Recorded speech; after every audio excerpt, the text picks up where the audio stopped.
नमस्कार. बऱ्याच दिवसांनी व्हिडिओ करतो आहे आणि त्याला कारणही तसंच होतं. मुंबई युनिव्हर्सिटीचा यूथ फेस्टिवल चालू झाला आहे आणि त्या कोकण दौऱ्यासाठी आम्ही 20-22 जणं सगळे रंगकर्मी त्या दौऱ्यासाठी गेलेलो होतो. त्या दौऱ्यावर असताना या सगळ्या रंगकर्मींसाठी एक कविता लिहिली होती. ती कविता आज तुमच्यासमोर सादर करतो आहे. कवितेचं नाव आहे कोकण पक्षी. रंगकर्मी सारे प्रवासी घडीचे, ऋणानुबंध जुळटी जन्मोजन्मीचे. अखंड आराधना कलेची करती, नटराजाचे आशीर्वाद सगळ्यांच्या सोबती. अनेक कलांचा संगम ह्या प्रवासी असे, प्रत्येकाची प्रतिभा व्यक्त होत असे.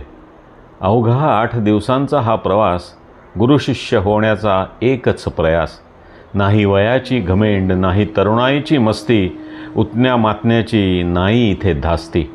सगळेच दैवी योग एकत्र जुळून येती, सगळेच दैवी योग एकत्र जुळून येती. कोकण दौऱ्याची अलग मजा मस्ती, कोकण दौऱ्याची अलग मजा मस्ती.